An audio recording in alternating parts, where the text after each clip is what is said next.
दिल्ली से नोएडा होते हुए हमने पटना का सफर शुरू किया है। करीब 1090 किलोमीटर की ये दूरी और फिलहाल हम नोएडा से गुजर रहे हैं। यमुना एक्सप्रेसवे होते हुए हम पटना का सफर तय करेंगे। लखनऊ एक्सप्रेसवे और NH27 से होते हुए हम पटना की तरफ जाएंगे। फिलहाल यमुना एक्सप्रेसवे पर हम पहुंच चुके हैं और आपको बता दें कि इसकी लंबाई 165 किलोमीटर है और यमुना एक्सप्रेसवे की शुरुआत ताज एक्सप्रेसवे नाम से की गई थी। और कुछ लोग NH2 से जाने की बात करते हैं दिल्ली से, लेकिन उसमें ट्रैफिक बहुत ज़्यादा है। यमुना एक्सप्रेसवे के बनने के बाद और ख़ास तौर से लखनऊ एक्सप्रेसवे उसके पूरे हो जाने के बाद अब ज़्यादातर लोग इसी रूट को लेते हैं। बेस्ट रूट अगर इसकी चर्चा होती है तो यही है और हमने भी इसी रूट को लिया है। तो यमुना एक्सप्रेसवे ये 165 किलोमीटर और इसके बाद लखनऊ एक्सप्रेसवे पहुंचेंगे। उसकी लंबाई करीब 302 किलोमीटर है, जो आगरा से लखनऊ की दूरी है। और वहीं लखनऊ से पटना की दूरी 578 किलोमीटर और वो NH27 से हम और उसके बाद गोपालगंज के बाद हम रूट वहां पर बदलेंगे। तो जिस तरह से अनुभव रहेगा हम आपको बताते चलेंगे। यमुना एक्सप्रेसवे पर हैं इस वक्त और आपको बता दें कि आम लोगों के लिए इसे 2012 में खोला गया था। मायावती का ये ड्रीम प्रोजेक्ट था, लेकिन इसका उद्घाटन अखिलेश यादव ने किया क्योंकि बीच में ही सत्ता बदल गई। हालांकि इसके उद्घाटन में 2 साल की देरी हुई। लॉकडाउन की बंदिशों की वजह से इस पर इस वक्त गाड़ियां काफ़ी कम चल रही हैं, आप देख सकते हैं, वरना आगरा जाने वाली गाड़ियां अक्सर काफ़ी संख्या में इस पर दिखती हैं। ये 6 लेन का है जिसे 8 लेन तक एक्सटेंड किया जा सकता है और जेवर में बन रहे एयरपोर्ट को ध्यान में रखकर जल्द ही ऐसा हो सकता है। गाड़ी ड्राइव करते समय ध्यान रखिएगा कि हर 5 किलोमीटर पर CCTV कैमरे लगे हुए हैं। अगर नियम का पालन नहीं किया तो अगले टोल पर जुर्माना देना पड़ सकता है। स्पीड लिमिट 100 है, 100। खाली और बेहतरीन सड़क देखकर माइकल शूमाकर बनने की ज़रूरत नहीं है। अक्सर इसी वजह से एक्सीडेंट्स होते हैं और मैंने भी 100 के नीचे गाड़ी की स्पीड रखी हुई है और मेरे फ्रेंड, मेरे मित्र इसकी रिकॉर्डिंग कर रहे हैं। अगर ओवरटेक करना है तो सबसे दाहिनी लेन से करना है और किसी भी सूरत में 100 किलोमीटर की स्पीड को क्रॉस नहीं करना है।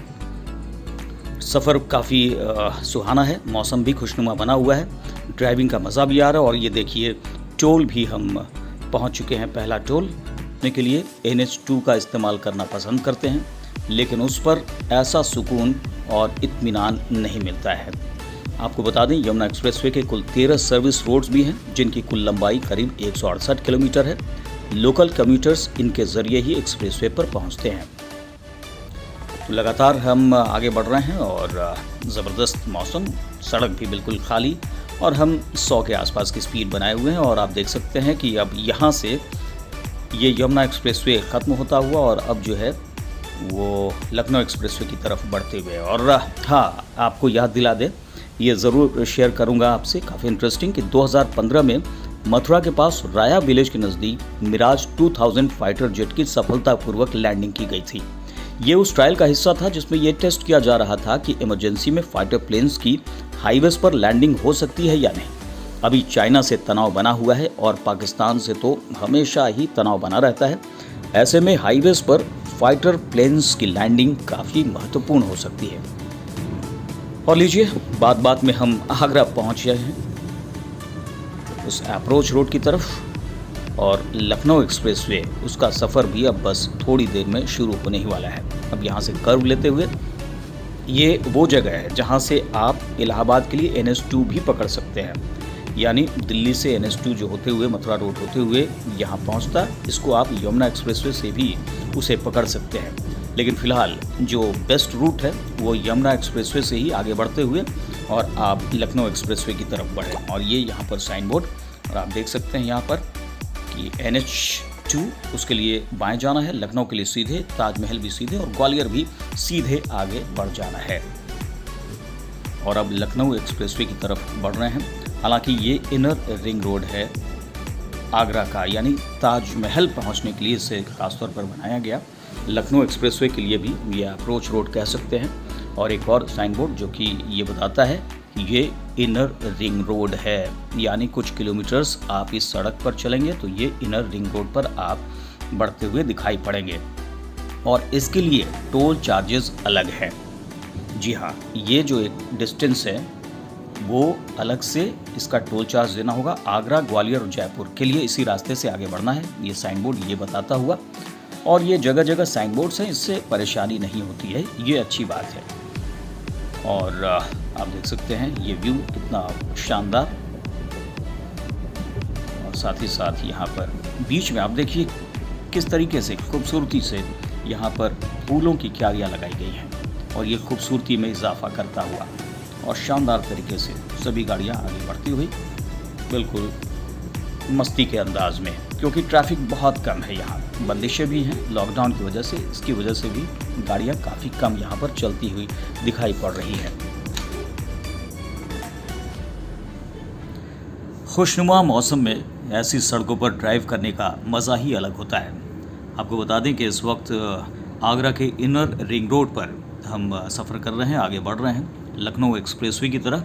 लेकिन ये इनर रिंग रोड ख़ास तौर पर ताजमहल के लिए बनाया गया है, क्योंकि आगरा में काफ़ी भीड़ हो जाती थी अगर शहर के अंदर से जाएं, इसलिए टूरिस्ट को परेशानी ना हो, दिक्कत ना हो, इसे ध्यान में रखते हुए भी इसका निर्माण किया गया है और इसे लखनऊ एक्सप्रेसवे से भी जोड़ा गया है, ताकि गाड़ियाँ लखनऊ एक्सप्रेसवे के लिए भी फर्राटा भरती हुई आगे बढ़े और ताजमहल जाने वालों को भी दिक्कत ना हो। और ये टोल यहाँ पर ये आता हुआ, ये आगरा इनर रिंग रोड और ये उसके लिए टोल है, यानी कि यहाँ पर आपको टोल देना होगा। और इसके बाद जो है वो आगे लखनऊ एक्सप्रेसवे के लिए हम बढ़ेंगे यहाँ से। यहाँ पर थोड़ा ट्रैफिक ज़रूर है, क्योंकि गाड़ियाँ यहाँ पर रुकी हुई, और ऐसा लगता है कि फास्टैग यहाँ पर भी नहीं है, यहाँ पर भी कैश जो है वही लिया जा रहा है।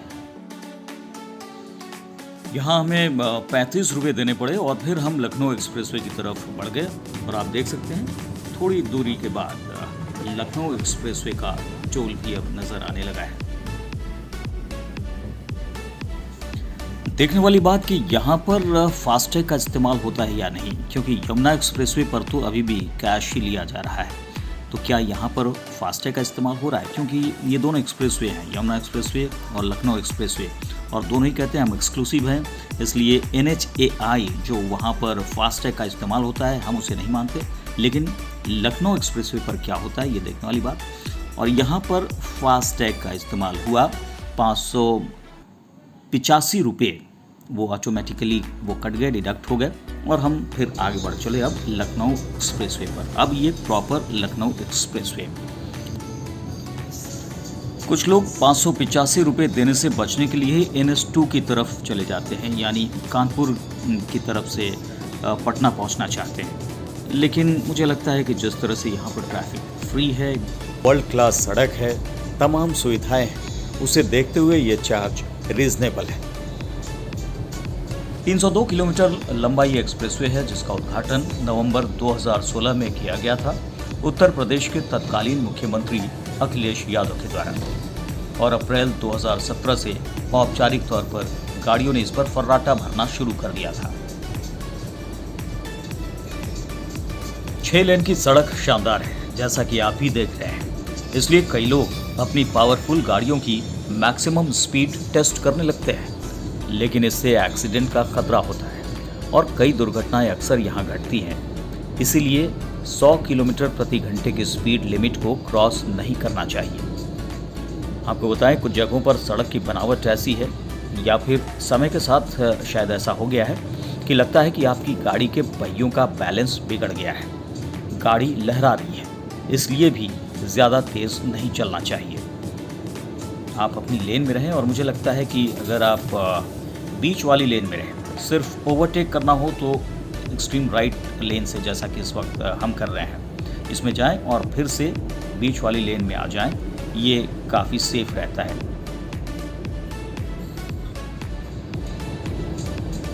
बीच बीच में ओवरहेड साइन बोर्ड्स आपको बताते हैं कि आप सही डायरेक्शन में जा रहे हैं, और अगर बीच में आपको कहीं डाइवर्ट करना है किसी खास शहर के लिए, तो उसके लिए भी साइनेजेस यहाँ बने हुए हैं। और अब ये बोर्ड देखकर पता चल रहा है कि 212 किलोमीटर अब लखनऊ बच गया है, यानी 90 किलोमीटर का सफ़र हमने तय कर लिया है। और यहाँ आपको ये भी बता दें कि लखनऊ एक्सप्रेसवे पर भी फाइटर प्लेन्स की लैंडिंग हो चुकी है यमुना एक्सप्रेसवे की तरह, यानी इमरजेंसी में इस सड़क का भी इस्तेमाल किया जा सकता है फाइटर प्लेन्स की लैंडिंग के लिए। और अब आगे घने काले बादल नजर आने लगे हैं। मानसून का समय है और बारिश की संभावना भी हमेशा बनी रहती है। हमें भी बीच रास्ते में बारिश का सामना करना पड़ा, लेकिन बारिश ऐसी तूफानी होगी इसका अंदाजा नहीं था। करीब आधे घंटे तक इसी तरह बारिश के बीच गाड़ी हम बढ़ाते रहे। हालांकि कई जगह 10 मीटर आगे भी रास्ता नहीं दिख रहा था। गनीमत ये थी कि लखनऊ एक्सप्रेसवे पर सड़क के ठीक किनारे या बीच में पेड़ नहीं है, वरना इस कंडीशन में पेड़ गिरने का खतरा भी बहुत ज्यादा था। गनीमत ये रही कि आधे घंटे की इस तूफानी बारिश के बाद मौसम सामान्य हो गया और हम तेजी से लखनऊ की तरफ फिर से बढ़ चले।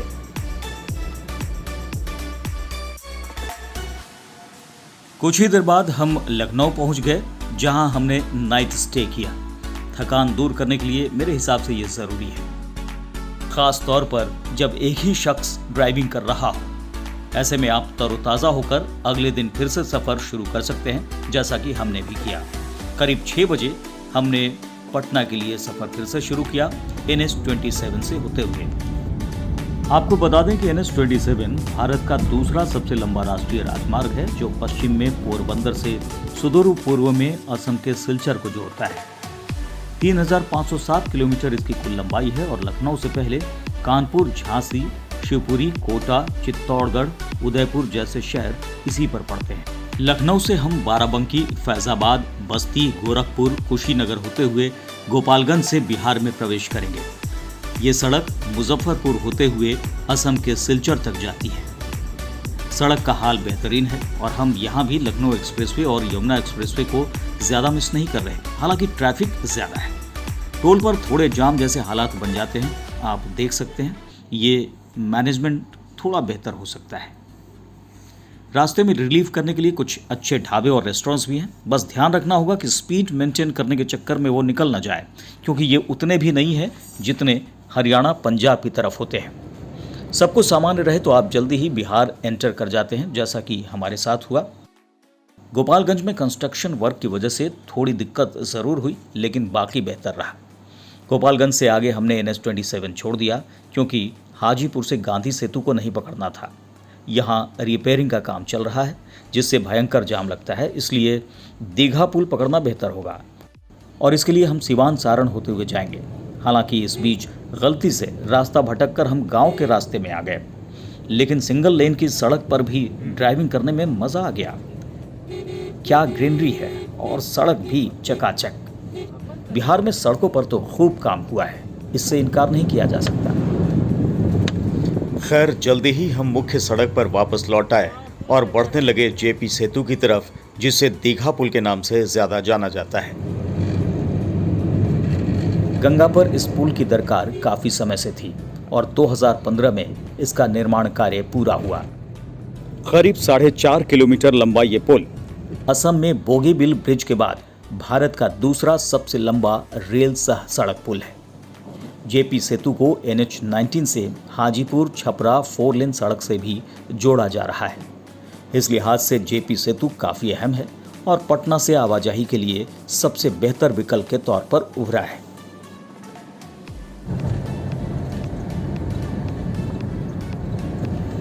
खूबसूरत नज़ारों का दीदार करते हुए अब हम पटना में एंटर कर चुके हैं। समय हुआ है करीब 3:30 बजे का, यानी 9.5 घंटे लगे हमें लखनऊ से यहाँ पहुँचने में। इस तरह 1000 किलोमीटर से ज़्यादा का सफ़र तय कर अपनी मंजिल तक हम पहुँच चुके हैं। तो सारे अनुभवों को देख आप भी कहेंगे, दिल्ली से पटना के इस रूट का जवाब नहीं।